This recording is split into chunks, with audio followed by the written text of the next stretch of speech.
Un sopralluogo tra i cantieri della città a quasi 3 anni dall'alluvione che ha messo in ginocchio Vicenza. Il capoluogo berico oggi è più sicuro e così lo avvertono anche i cittadini, anche se rimane ancora da completare il piano di interventi programmato dalla Regione. Alcune piccole opere fondamentali però per interi quartieri e soprattutto le vasche di laminazione di Caldogno e via Diaz.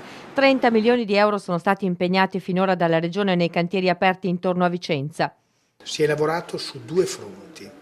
Il primo fronte è quello degli allarmi e dall'altro lato sono iniziati i grandi lavori. 26 milioni di lavori eseguiti dal Genio Civile, circa 2 milioni quelli diretti del Comune. Sono stati fatti vari interventi puntuali di messa in sicurezza dei muri, degli argini interni alla città e sono stati fatti anche altri interventi collegati al sistema fognario, quindi diciamo che la città di Vicenza è abbastanza messa in sicurezza. Cosa manca?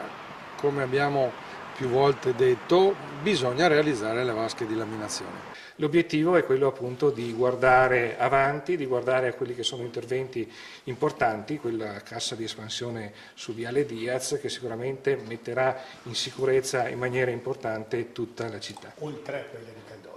Oltre a quella di Caldogno che però io la do già in via di realizzazione, quindi è un'opera su cui c'è già la copertura. Viale Diaz ha bisogno appunto anche delle risorse necessarie.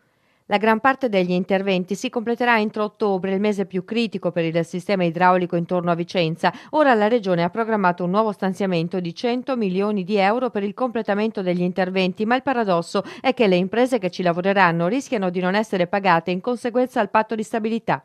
È questo che abbiamo chiesto anche a livello ministeriale, di liberare queste opere dal vincolo del patto di stabilità, perché se ci sono le risorse la Regione ma anche i comuni vogliono spendere per mettere in sicurezza il territorio e poter pagare poi chi realizza queste opere.